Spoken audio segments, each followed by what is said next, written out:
Hello students, how are you. तो students, कल के क्लास में हमने comparison of SN1, SN2, E1, E2 किया और उस पे कुछ 10-12 प्रॉब्लम्स देखे। आज की क्लास में हम थोड़े और प्रॉब्लम्स करेंगे और इस टॉपिक को कंक्लूड करेंगे। So what you do, you take down the questions that I am giving you, try to solve it and then come back. Okay, so take down questions. So students, here we have a few questions. I have given you 6 questions and it have sub parts. So you find out the products A, B, C, D, E, F, G, H, I, J, K, L, M, N and O.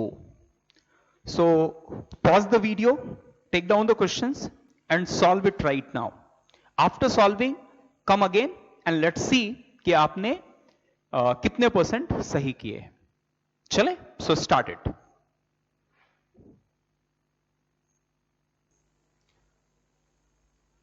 So done students, चलिए, let's solve it one by one. So the first case, what you think, what should be the mechanism? So this is weak nucleophile and this is like primary unhindered. So the mechanism over here will be SN2, है ना। Carbocation formation जो होगा वो stable नहीं हो, तो SN1 नहीं हो सकता है, E1 नहीं हो सकता है, E2 नहीं हो सकता है क्योंकि बेस स्ट्रांग लगता है E2 के लिए। तो SN2 will take place and the product we will be getting is CH2, CH2 and OH. So the mechanism followed over here is SN2. चलो अब बात करते हैं सेकंड क्वेश्चन की। Question number 2, this is 2 degree, ये 2 degree है। अब 2 degree में कार्बोकेटायन का फॉर्मेशन भी हो सकता है और SH माइनस का अटैक भी हो सकता है ना, बेस का अटैक भी हो सकता है। तो अगर ये आपका वीक होगा तो it will go for SN1 या E1, लेकिन SH अगर स्ट्रॉन्ग न्यूक्लियोफाइल है so it will go for what, SN2। अब आप बोलेंगे सर E2 नहीं हो सकता है क्या, यहां पर टेम्परेचर नहीं दिया हुआ है, और अगर टेम्परेचर नहीं दिया हुआ है तो ऐसे केस में हम नॉर्मल टेम्परेचर मानेंगे। और एक बात समझो कि SH1, SH minus is a strong nucleophile but it is not that strong base। तो इस केस में क्या होगा, the mechanism that will be followed will be again SN2 and we will get this as a product। तो क्या होगा, SN2 is the, अब cyanide भी, cyanide is again a strong nucleophile but it is not that strong base। तो again we will get product through SN2। but EtO minus is a very strong base।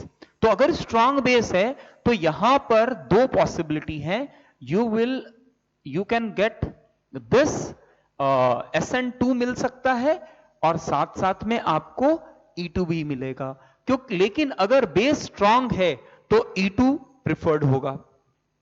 Clear है, is it clear. थोड़ा भी temperature देखो, अब आप बोलोगे sir E2 यहां तो टेम्परेचर हाई नहीं है तो SN2 क्यों नहीं होगा, होगा SN2 होगा, लेकिन अगर यहां समझो ये लोअर टेम्परेचर और ये भी लोअर टेम्परेचर है तो यहां पर एलिमिनेशन जाने की टेंडेंसी हाई रहेगी as compare to SH minus. तो E2, यहां का जो E2 मिलने का चांसेस है वो काफी ज्यादा है, क्योंकि this is strong base, strong nucleophile तो है ही है, साथ साथ स्ट्रॉन्ग बेस है। ये स्ट्रॉन्ग न्यूक्लियोफाइल है लेकिन ये स्ट्रॉन्ग बेस नहीं है, तो यहां एलिमिनेशन होने के चांसेस कम होंगे, लेकिन यहां एलिमिनेशन प्रोडक्ट आपको एप्रिशिएबल अमाउंट में दिखेगा। Is it clear. अब फिर से स्ट्रॉन्ग बेस है तो यहां दो तरह के प्रोडक्ट आपको मिलेंगे, CH3, CH2, OCH3 plus you will be getting CH2 double bond CH2। तो ये आपको E2 प्रोडक्ट होगा, ये आपका SN2 प्रोडक्ट होगा। अब temperature will be the deciding factor, lower temperature है तो SN2, टेम्परेचर हायर है तो E2। जनरली टेम्परेचर कुछ भी नहीं दिया गया है तो SN2 is major product, E2 जो होगा वो माइनर प्रोडक्ट होगा। क्लियर है। फिर से बात करते हैं वाटर मॉलिक्यूल। वाटर मॉलिक्यूल के केस में स्टूडेंट 3 डिग्री है, वीक, सो टेम्परेचर नहीं दिया है, तो SN1 will be the product and the product we will be getting over here is this alcohol, SN1 product. Alcohol के केस में भी, मिथेनॉल के केस में भी SN1 and the product will be getting over here is ether, है ना, आपको ether का फॉर्मेशन मिलेगा। जबकि स्ट्रॉन्ग बेस के साथ मैकेनिज्म SN, देखो स्ट्रॉन्ग बेस है तो SN1 E1 तो नहीं हो सकता है, SN2 भी नहीं हो सकता because 3 degree, so mechanism over here is E2। Higher temperature है तो फास्ट होगा, लोअर टेम्परेचर है तो स्लो होगा, बट E2 मैकेनिज्म ही होगा। और जब E2 मैकेनिज्म होगा आपको दो प्रोडक्ट मिलेंगे स्टूडेंट्स, आपको दो प्रोडक्ट मिलेगा, एक मिलेगा सेटजेफ और दूसरा मिलेगा हॉफमैन। यहां दिस इज सेटजेफ और ये आपका मेजर प्रोडक्ट होगा, जबकि Hofmann will be minor product. और अगर आपने बल्कि बेस लिया है तो यही दो प्रोडक्ट मिलेंगे, बट इस केस में मेजर जो हो जाएगा वो हॉफमैन हो जाएगा और माइनर जो हो जाएगा वो आपका सेटजेफ हो जाएगा। So these are the first 4 questions. Done? कुछ दिक्कत? चलिए अभी जाते हैं आगे के 2 क्वेश्चंस जो दिए हैं उनको देखते हैं। ओके, तो almost substrate is the same one. Okay, now ET3N, triethylamine, so it is a strong base, है ना, strong base। तो strong base है, न्यूक्लियोफाइल बहुत अच्छा नहीं है, hindered होगा, तो it will be a strong base। और इस केस में again the mechanism you will be getting is E2, और E2 के केस में फिर से स्टूडेंट्स आपको E2 मैकेनिज्म मिलेगा। तो इस केस में अच्छा, अब मुझे बता सकते हो क्या, ET3N के केस में Hoffmann will be major product और Saytzeff will be major product, कौन सा मेजर प्रोडक्ट होगा? यही क्वेश्चन है। Cl के जगह Br डाला गया है और बेस जो लिया गया है वो ET3N लिया गया है। तो ET3N कैसा है, बल्कि है या वीक है? तो it is bulky and a basic behaviour दिखेगा। तो इस केस में अगेन E2 जाएगा and Hofmann will be the major product, है ना। तो Hofmann will be major product, Hofmann जो होगा वो मेजर प्रोडक्ट होगा। And CH3O minus it is as good as ETO minus. तो फिर से यहां पर Saytzeff will be major product, E2 mechanism with Saytzeff as major product, Saytzeff as major product. Clear? कुछ कंफ्यूजन नहीं? चलो let's go for the last question. Last question में फिर से मुझे 4 रिएक्शन दिए हुए, उसको सॉल्व करते हैं।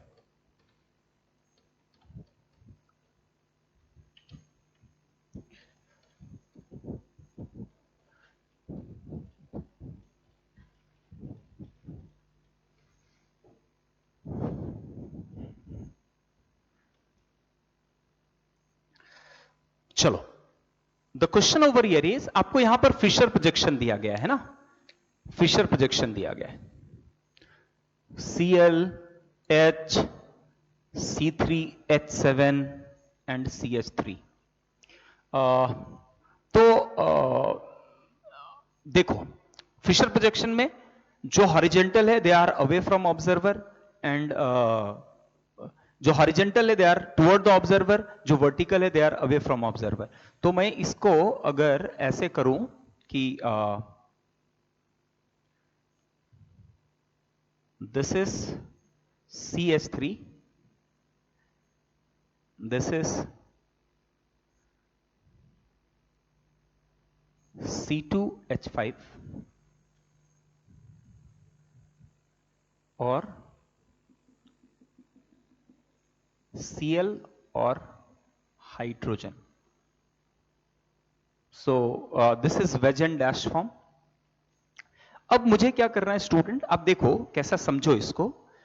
मान लो एक क्लोरीन है और ये हाइड्रोजन है, और इधर CH3 है और इधर C2H5 है। तो अगर मैं इसको ऑब्जर्व करना चाहूं तो I can observe it like this. ये Cl है, ये हाइड्रोजन है, ये C2H5 है और CH3 है। इसको समझने के लिए let's take 2 more markers or 2 different pen I can use. Chalo.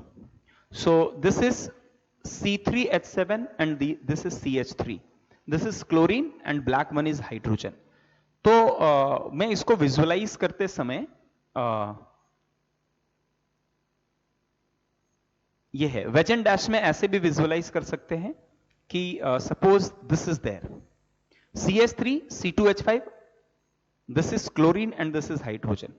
If I am observing it like this, तो ये CH3 हो गया, CH3 ये मेरा क्लोरीन हो गया, है ना?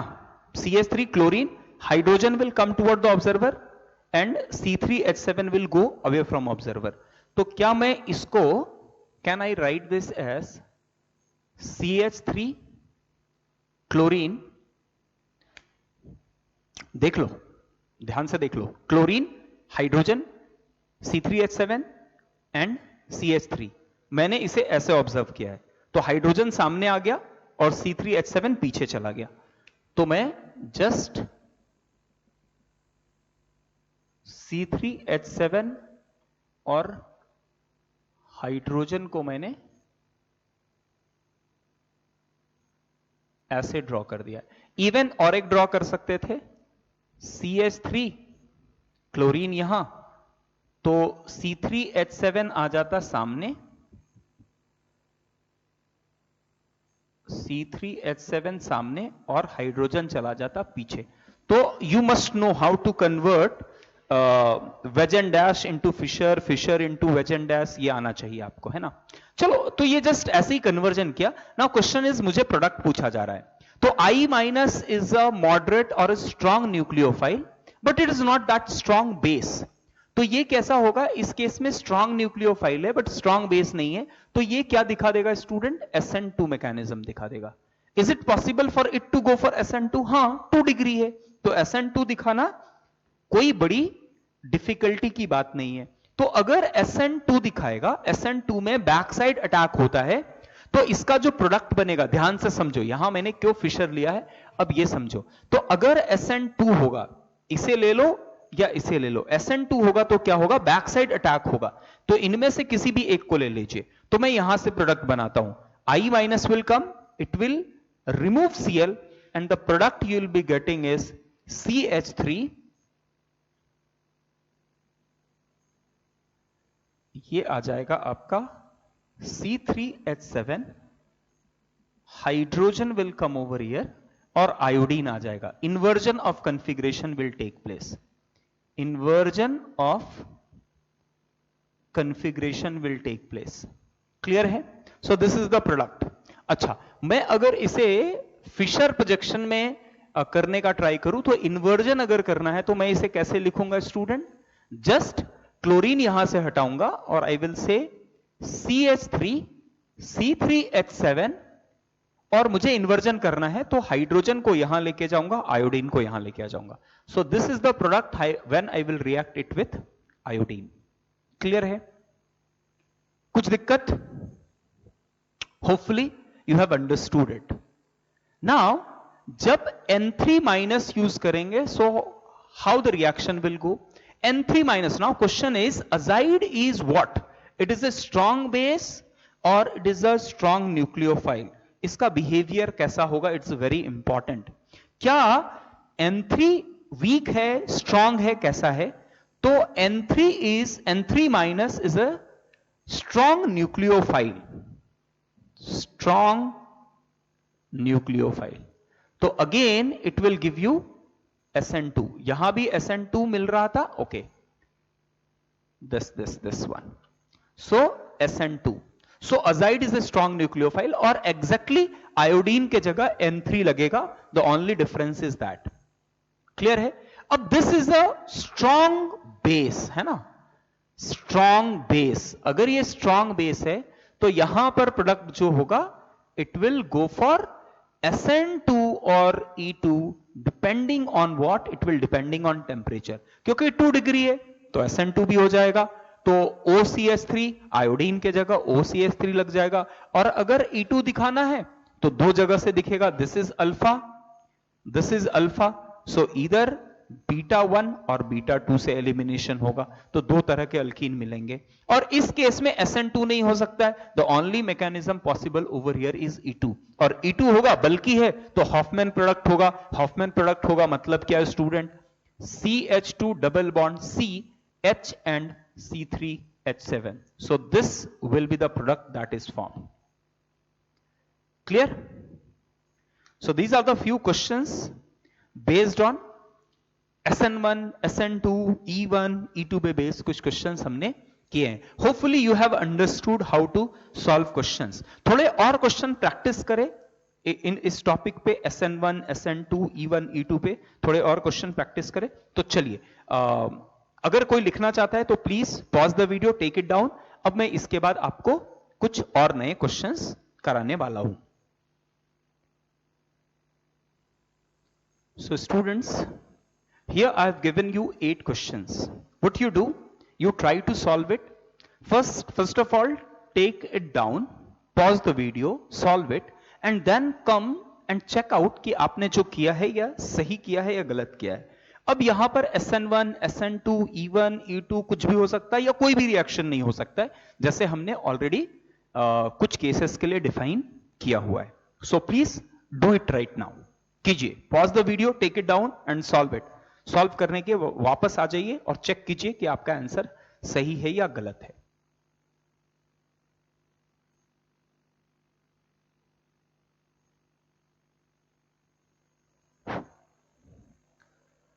सो स्टूडेंट्स, डन कर लिया सबने? तो चलिए क्वेश्चन नंबर 1।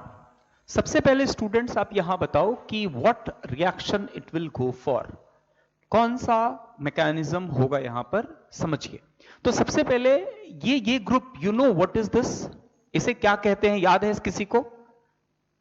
ये ग्रुप का नाम बहुत फेमस है, आप इसे नहीं भूल सकते, आपको ये पता ही होना चाहिए। This is called as tosyl chloride, TSCl। ये ग्रुप जो है वो टोसाइल कहलाता है ना। This group is called as टोसाइल।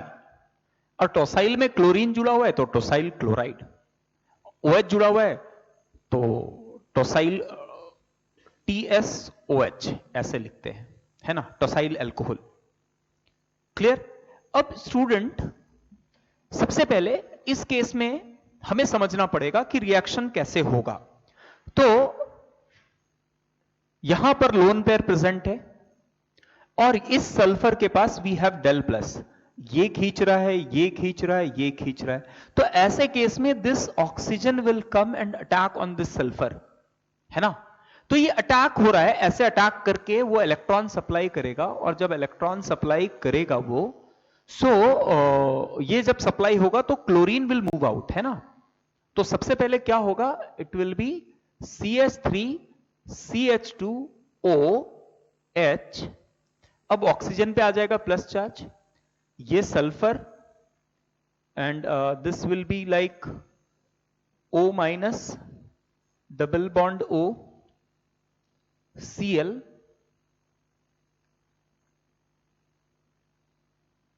and this is the entity first it will form. अब क्या होगा, this double bond will come and this Cl will move out. तो the intermediate what will be getting over here is OH plus S double bond O and CH3, ये form होगा, है ना। सबसे पहले this the reactant will be formed. अब student ऐसे case में because you have taken pyridine, तो पायरिडीन का काम क्या होगा, ये हाइड्रोजन को निकाल के जाएगा, है ना। Pyridine will remove this hydrogen. अब पायरिडीन जब हाइड्रोजन को निकाल के लेके जाएगा, so the product you will be और intermediate you will be getting is this intermediate,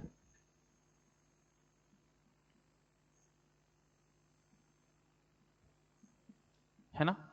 और पायरिडीन निकाल के लेके जाएगा तो आपको क्या मिलेगा, इस जगह पे हाइड्रोजन निकाल के लेके जाएगा तो H प्लस, और Cl माइनस बाहर निकला तो this will keep this Cl minus in the system. अब इस जगह पे बिकॉज ये देखो यहां पर रेजोनेंस अवेलेबल है, तो यहां एक डेल प्लस फॉर्म होगा, है ना। Now this Cl minus will come and attack displacing this and it will give you CH3, CH2 and Cl plus. This will move out in the form of CH3 O, S double bond O, double bond OO and H. So on the very first step, यहां पर आप बता सकते हो कि ये पहला step which mechanism is followed? So this mechanism is SN2, है ना, SN2 फॉलो हो रहा है, क्लियर है। एंड अगेन ये फॉर्म हो जाएगा, then Cl minus will again attack through SN2 and finally what you will get chloride. तो अब ध्यान से सुनो, अब ध्यान से सुनो मैं क्या बोल रहा हूं। जब कभी अल्कोहल में अल्कोहल के OH को डिस्प्लेस करना बहुत मुश्किल होता है ना, तो OH को डिस्प्लेस करना बहुत मुश्किल होता है बिकॉज यहां पर OH is a very bad leaving group. तो एक तो तरीका है स्टूडेंट, एक तो तरीका है कि आप क्या कर दो, अल्कोहल के केस में आप इसका प्रोटोनेशन करवा दो। अब जब प्रोटोनेशन करवा देंगे, अल्कोहल के केस में जब आप प्रोटोनेशन करवा देंगे तो H2O जो होता है वो बहुत अच्छा लिविंग ग्रुप हो जाएगा। एक तो ये तरीका है। अब समझो कि प्राइमरी अल्कोहल के साथ बाद में SN2 तो बहुत आसान है, लेकिन अगर आपका प्राइमरी अल्कोहल नहीं है स्टूडेंट, अगर आपका प्राइमरी अल्कोहल नहीं है, टर्शरी अल्कोहल है, तो उस केस में द बिगेस्ट प्रॉब्लम इज कि कार्बोकेटायन फॉर्म होगा, कार्बोकेटायन फॉर्म होगा, रीअरेंजमेंट देखना है, रीअरेंजमेंट होने के बाद जाके आपका इलेक्ट्रोफाइल अटैक करेगा। लेकिन अगर आपने किसी भी अल्कोहल, वो प्राइमरी, सेकेंडरी, टर्शरी, अब अगर टर्शरी अल्कोहल होगा तो इस पे शायद अटैक करना इसके लिए बहुत मुश्किल हो जाएगा, है ना, the reaction will be very slow. But primary और सेकेंडरी है, तो ऐसे केस में टोसाइल क्लोराइड के साथ ये रिएक्ट करके जब ये एस्टर फॉर्म करेगा, this is a sulfonate ester, can we call it as sulfonate ester. देखो ये हो गया R पार्ट, ये हो गया R पार्ट एंड SO3, है ना, तो this will be called as sulfonate ester. और इस रिएक्शन को हम लोग कहते हैं टोसाइलेशन। क्या कहते हैं? अल्कोहल को जब आप टोसाइल क्लोराइड के साथ रिएक्शन कराएंगे, so this will give you sulfonate ester and this reaction is called as tosylation of alcohol. तो what is the purpose behind tosylation? Tosylation हम क्यों कराते हैं? क्योंकि इस केस में जो आपका लिविंग ग्रुप जनरेट होता है, it is a very good leaving group. अब जब टोसाइल एस्टर आपका फॉर्म होगा, जब आपका टोसाइल एस्टर फॉर्म होगा स्टूडेंट, तो ऐसे केस में SN2 रिएक्शन मैकेनिज्म फॉलो होगा और आपका रीअरेंजमेंट का कोई चांस नहीं आएगा। अदरवाइज सेकेंडरी के केस में भी रीअरेंजमेंट पॉसिबल होता। तो प्राइमरी लो या सेकेंडरी लो, और अगर आपने टोसाइल एस्टर के साथ रिएक्शन कराया है, मतलब टोसाइल क्लोराइड के साथ रिएक्शन कराया है, तो आपको SN2 से प्रोडक्ट मिल जाएगा। क्लियर है? Is it clear? समझा? तो this is the very important reaction. Alcohol का टोसाइल क्लोराइड के साथ is a very important reaction, and remember it, जब कभी अल्कोहल टोसाइल क्लोराइड के साथ रिएक्ट करेगा तो फाइनल जो हैलाइड मिलेगा that you will get through SN2 mechanism. SN2 mechanism से आपको प्रोडक्ट मिलेगा। So this is the first question. काफी अच्छा क्वेश्चन था, काफी इंपॉर्टेंट कंसेप्ट मैंने आपको यहां पर बताया। Now let's move to question number 2। Let's move to question number 2। तो SN2 का एक इंपॉर्टेंट रिएक्शन हमने अल्कोहल का देखा। अल्कोहल का अब याद होगा अगर स्टूडेंट, हमने SN1 SN2 of alcohol, ethers, alkyl halide सब पे बात किया था। तो SN2 अल्कोहल का कहां कहां हो रहा था? प्राइमरी के केस में अल्कोहल का SN2 होता था, PX3 के केस में PX5, SOCl2 in absence of pyridine and in presence of pyridine reaction is different. In absence it is SNI and in presence it is SNI. तो ये सारी चीजें ना आपको बार बार देखना पड़ेगा, तब याद रहेगा, नहीं तो थिंग्स विल वॉलेटाइल, आपको चीजें याद नहीं रहेंगी, बार बार क्वेश्चंस करना पड़ेगा। अच्छा, अब ये ईथर आ गया, ईथर विथ HBr। तो ईथर, आपको पता है कि ether is inert to base, but H+ can come and attack. अब जब ईथर पे आपको ये H+ विल अटैक, तो ये बन जाएगा Br and H+। Okay, this is CH3 and H+. अब बताओ स्टूडेंट व्हाट विल हैपन, क्या यहां कार्बोकेटायन फॉर्म होगा ईथर के केस में? ईथर के केस में HBr है, तो क्या ईथर E1 या E2 के लिए जनरली ईथर की टेंडेंसी नहीं होती है, यह बात ध्यान में रख लीजिए.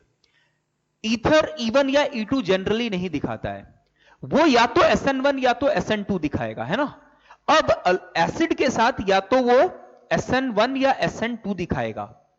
क्लियर है. अब SN1 होने के लिए रिक्वायरमेंट ये होता है कि दोनों में से एक अल्किल ग्रुप 3 डिग्री हो. अगर 3 डिग्री नहीं है तो reaction will go for SN2 mechanism. अब SN2 mechanism means Br will come and it will attack on this CH3 to give CH3Br plus PHOH. So this is the product. Ether का case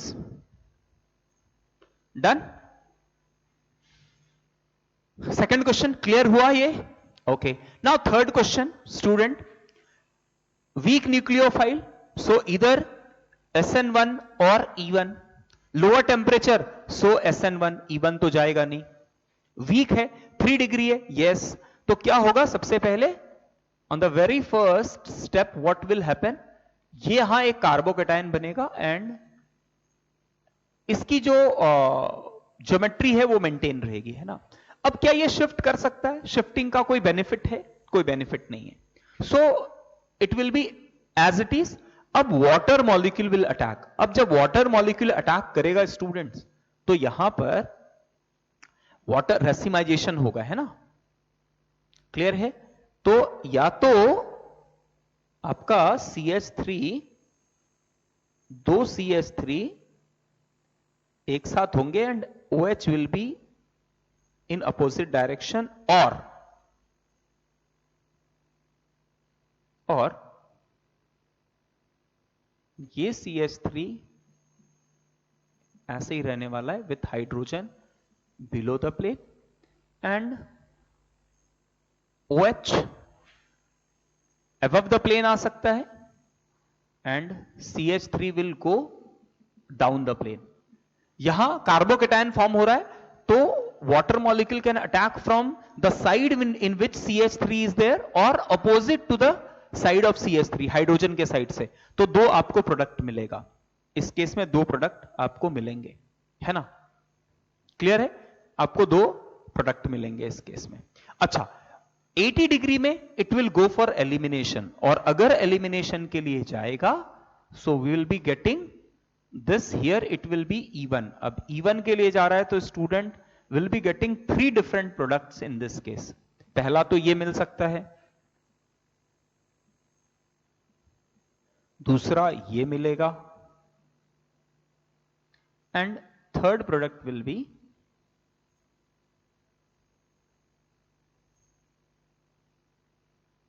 this one. These 3 product we will be getting.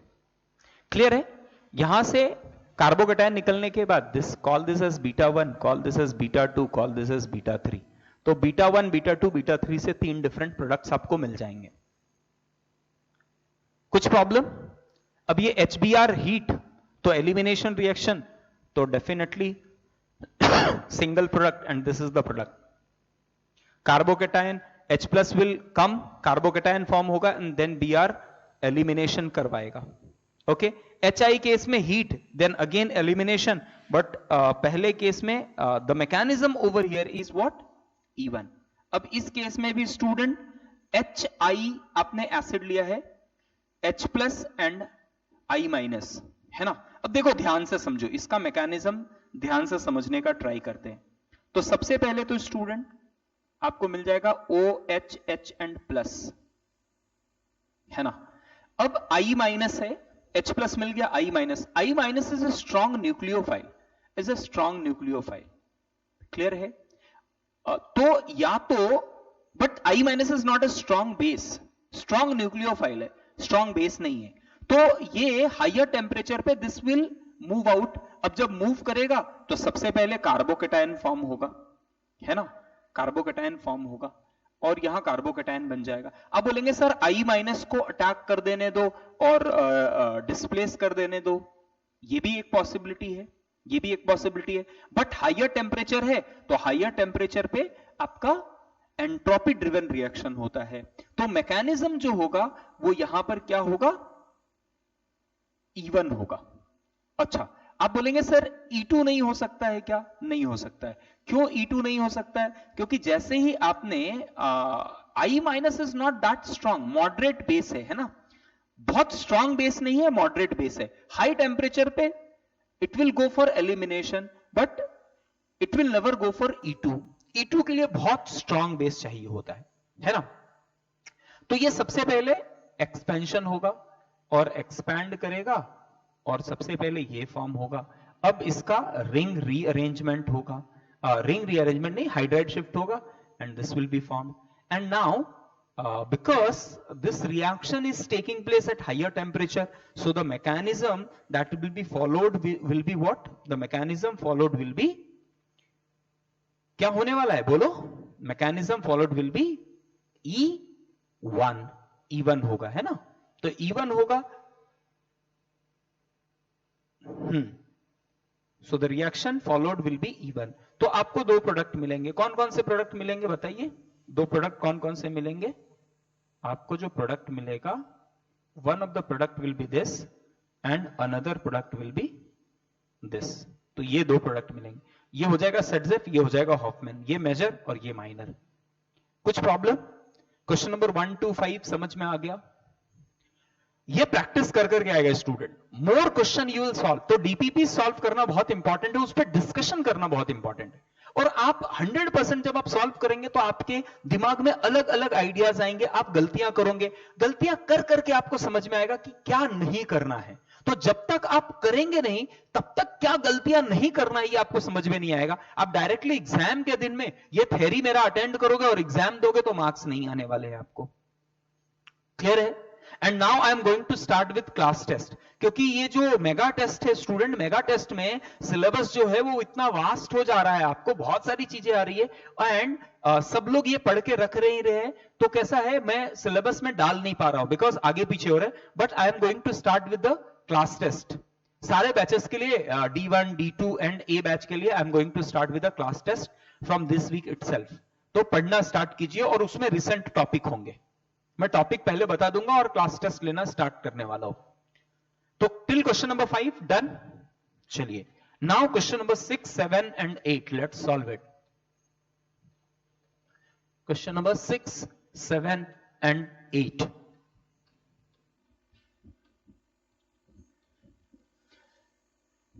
तो ठीक है, आज ये question करके हम लोग will stop our class. अभी anyway there are lot of question need to be solve. अभी देखो स्टूडेंट, मैं क्लास में सारे क्वेश्चन आपसे सॉल्व कराता बैठूंगा तो केवल एक ही टॉपिक साल भर जाएगा। तो आपको ज्यादा से ज्यादा सॉल्व करना है, remember it. You have to solve more and more question if you want to get good marks. अब इस केस में क्या होगा, हायर टेम्परेचर है इसीलिए स्टूडेंट ना ये SN1 के लिए जाएगा ना E1 के लिए जाएगा, ना SN1 के लिए जाएगा, E1 it may go for. तो चलो सबसे पहले अल्कोहल है तो it will give you protonated alcohol. Protonated alcohol तो ये टूट जाएगा। अब जब ये टूट जाएगा so what we will get is, इस केस में यहां पॉजिटिव चार्ज आ जाएगा। अच्छा आप बोलेंगे सर ये प्रोटोनेटेड अल्कोहल के बाद SN2 क्यों नहीं दिखा रहा है? SN2 दिखाने के लिए टेम्परेचर बहुत हाई नहीं होना चाहिए। सब्स्टिट्यूशन है तो temperature, substitution reaction doesn't take place at very high temperature, वहां पर एलिमिनेशन प्रोडक्ट फॉर्म होने लगता है ना। तो ये सबसे पहला होगा। अब इसका कुछ हो सकता है, आप बताओ इसका कुछ हो सकता है, एनी पॉसिबिलिटी?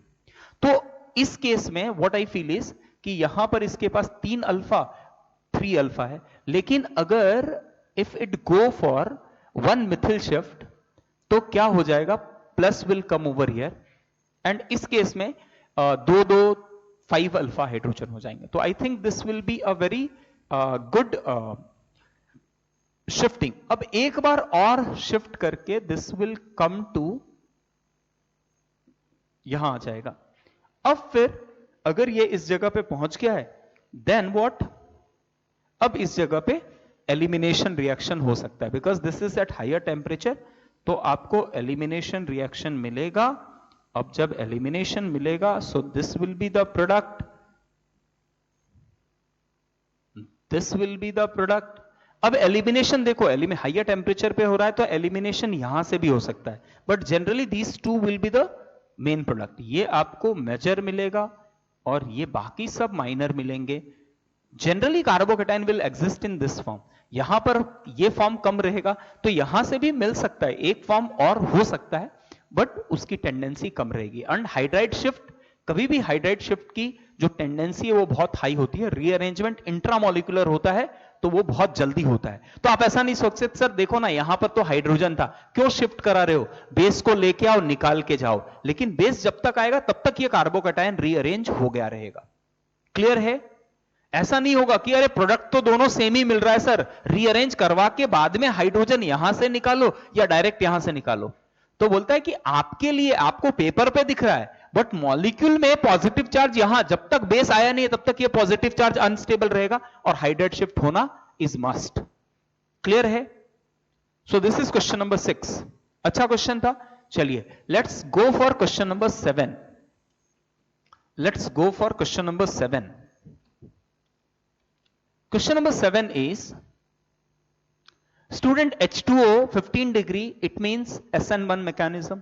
तो Br पहले निकल जाएगा बाहर और ये एक प्लेन में आ जाएगा and this will be as it is पहले I के केस में। अब इसका रीअरेंजमेंट करके कोई बेनिफिट नहीं है, तो ना water molecule will come and water molecule will attack. तो फिर से आपको यहां पर दो प्रोडक्ट पॉसिबल होंगे। एक तो प्रोडक्ट मिलेगा जहां OH will be on back side and another product will be जहां OH is above the plane.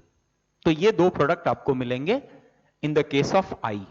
अब J के केस में एलिमिनेशन होना है, अगर 100 डिग्री सेल्सियस है तो ये 15 डिग्री सेल्सियस है। अभी H2O लिया है आपने, 100 डिग्री सेल्सियस लिया है स्टूडेंट, तो ऐसे केस में कार्बोकेटाइन तो फॉर्म हो जाएगा, कार्बोकेटाइन तो फॉर्म हो जाएगा, बट अब इसका शिफ्टिंग रीअरेंजमेंट तो पॉसिबल नहीं है। तो यहां पर फिर से आपको अल्कीन का फॉर्मेशन होगा और ये एक अल्कीन बनेगा, ये दूसरा अल्कीन बनेगा एंड ये तीसरा अल्कीन बनेगा। ये तीन अल्कीन मिलने वाले हैं। ये आपका मेजर प्रोडक्ट होगा और ये दोनों माइनर प्रोडक्ट होंगे। Clear? Now the last question, that is question number 8। करे कर ले इसको, लास्ट क्वेश्चन, क्वेश्चन नंबर 8, और फिर आज का क्लास हम लोग बंद करेंगे। तो क्वेश्चन सॉल्व कीजिए स्टूडेंट्स, आप जितना जल्दी जल्दी डीपीपी सॉल्व करके मुझे देंगे, मैं आपको उतने सारे क्वेश्चंस देने वाला हूं।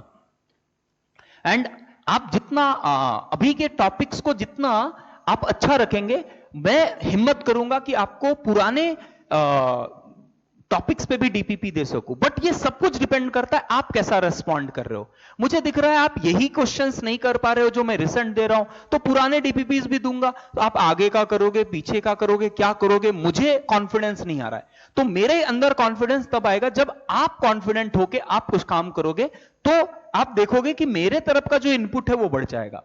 तो आपके इनपुट से मेरा इनपुट बढ़ने वाला है। अगर आप एक साइड से पैसिवली बैठे रहोगे और बोलोगे सर आप करवा के लो, तो ऐसा नहीं होने वाला है।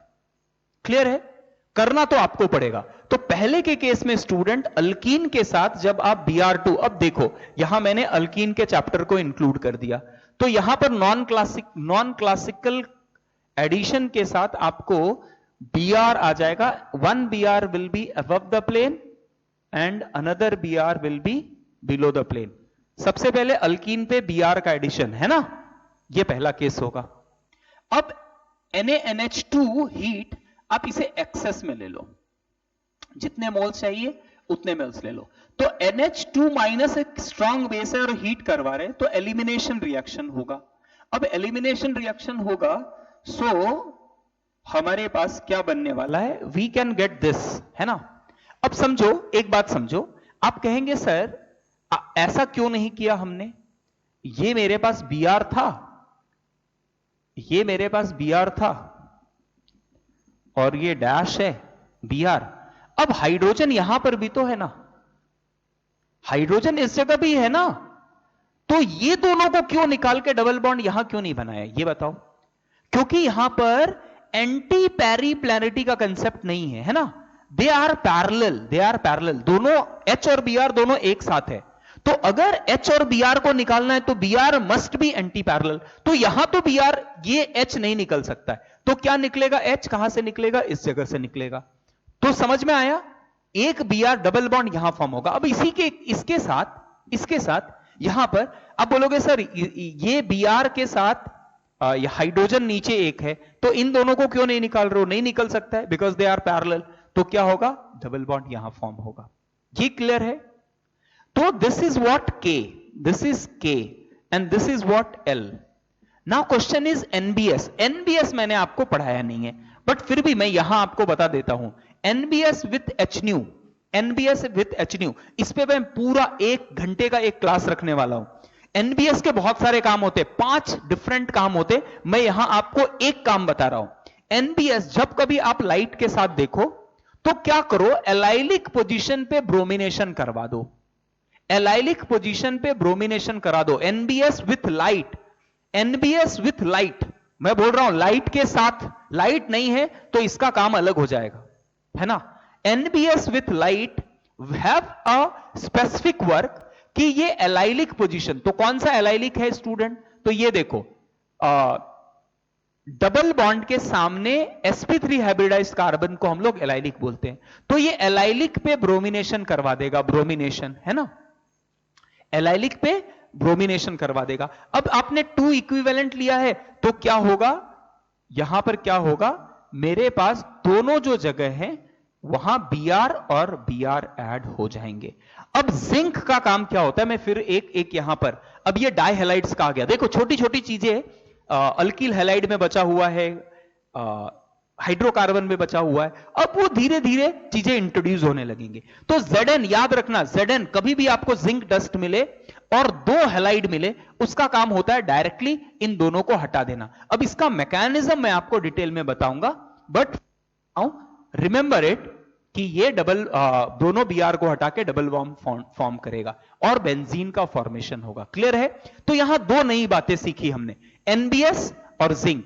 NBS का काम क्या है, NBS के बहुत सारे काम है, उसमें उसका पहला काम क्या है, पहला काम है एलाइलिक पोजीशन पे ब्रोमिनेशन करके लेना, तो आपको प्रोडक्ट क्या मिलेगा, ये मिलेगा। और जिंक का काम क्या है, जिंक जब कभी आपको विसिनल हैलाइड्स मिले और उसको आपने जिंक के साथ रिएक्ट करवा दिया है, तो आपका डबल बॉन्ड का फॉर्मेशन हो जाता है, अल्कीन का फॉर्मेशन हो जाता है। तो that is a type of formation of alkyne. Anyway, alkyne prepare करने का मेथड हमने अभी पढ़ा नहीं है, हमने हैलाइड का रिएक्शंस पढ़ा हुआ है, अल्किल हैलाइड का, बट डाइहैलाइड का नहीं पढ़ा है, तो विल स्टडी इट इन डाइहैलाइड का केस। क्लियर है।